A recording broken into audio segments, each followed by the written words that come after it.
قسم اٹھا کے کہہ سکتا ہوں، بیگم کو بولو ڈائٹ پلان کر لے کسی طریقے سے، دیکھو لڑائیاں ختم نہ ہوئی نا تو میرا نام بدل دینا۔ پتہ ہے بہت ساری لڑائیاں صرف صحت خراب ہونے کی وجہ سے ہو رہی ہوتی ہے۔ جب آدمی کی صحت ٹھیک نہیں ہوتی نا، وہ ہر وقت چڑچڑا رہتا ہے۔ موٹاپا آپ کے موڈ کو کیا کرتا ہے؟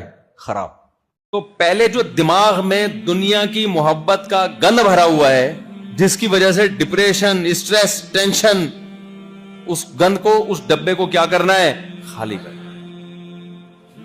پھر جس چیز کی ٹینشن لینی ہے، جس کا فائدہ ہے ٹینشن لینے کا، وہ والی ٹینشن آپ میں ڈالنی ہے، انجیکٹ کرنی ہے۔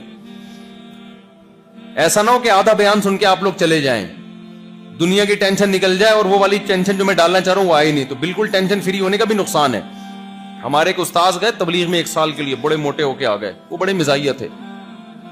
تھوڑا سا پیچھے ہو جائیں فریاد بھائی۔ تو ہمارے ایک استاذ تھے، تبلیغ میں گئے، 1 سال لگا کر بڑے لال سرخ موٹے تازے ہو گئے نا، وہ مزاحیہ بہت تھے۔ ہم نے کہا استاد جی آپ تو سال لگا کر آئے ہو، ماشاءاللہ آپ کی تو صحت ہی زبردست۔ انہوں نے کہا بھائی دیکھو، 2 ٹینشنوں سے انسان دبلا ہوتا ہے، ایک دنیا کی ٹینشن سے، بیوی بچوں کی فکر، کمانے کی، اور ایک آخرت کی ٹینشن سے۔ تو کہتے میں جب تبلیغ میں نکلا تو بیوی بچوں کی ٹینشن تو ختم ہو گئی، آخرت کی پیدا نہیں ہوئی۔ آدھا کام ہوا، آدھا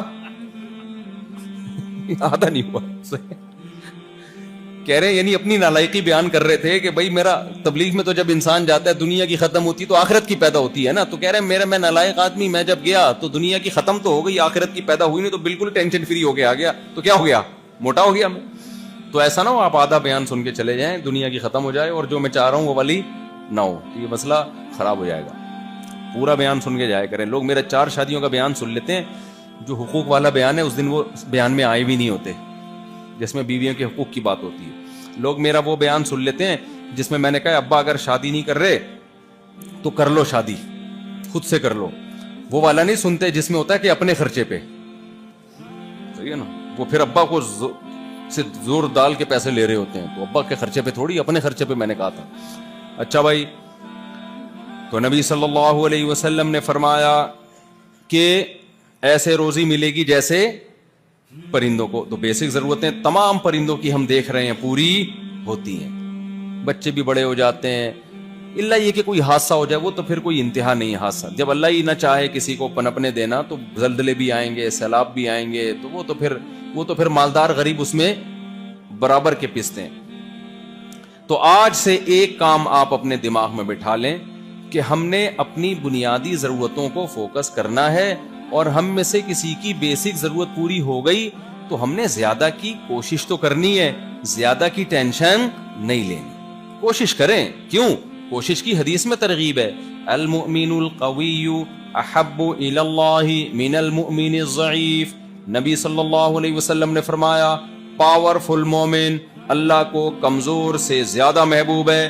علماء نے لکھا ہے اس میں جسمانی طاقت بھی ہے، معاشی اکنومیکلی آپ مضبوط ہوں یہ طاقت بھی ہے، نالجیبل ہو آپ کے پاس نالج کی طاقت ہو یہ بھی ہے، کوئی فن کی طاقت ہو آپ کے پاس تو یہ بھی۔ تو کسی بھی لحاظ سے آپ اپنے آپ کو پاورفل بنانے کی کوشش کرو گے تو آپ اللہ کے محبوب سے محبوب تر بنتے چلے جاؤ گے۔ بنیادی ضرورتیں پوری ہو گئیں، اب ٹینشن لینے کی اجازت نہیں ہے۔ ہاں پاور سے پاور حاصل کرنے کی کوشش کرو گے اور اچھی بات ہے۔ اکثر میں اس موقع پہ اپنا ایک واقعہ سناتا ہوں۔ ایک تاجر مجھے ملے جن کی ماہانہ کم سے کم 1 کروڑ آمدن ہوگی، وہ پرانی بات ہے، اس وقت 1 کروڑ آج کے 10 کروڑ سمجھ لو آپ۔ بڑی فیکٹریوں کے مالک، تبلیغ والے تھے ماشاءاللہ، بڑی خوبصورت داڑھی ان کی، 5 وقت کے نمازی۔ میں نے ان سے کہا آپ کی اتنی آمدن ہے، 1 کروڑ فرض کر لو، تو آپ اس کو بڑھا سکتے ہیں؟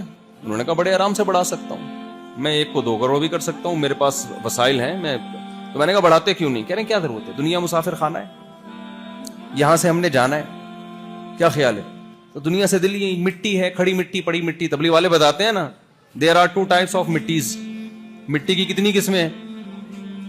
تبلیغ میں وقت لگایا ہے تمہارے ہاں بھائی، آپ کے ہاں تو اجتماع ہوتا ہے تو آپ لوگوں نے بھی وقت نہیں لگایا، تو پھر تو بڑی محرومی کی بات ہے نا، مرکز اورنگی ٹاؤن میں ہے نا۔ تو تبلیغ میں سکھایا جاتا ہے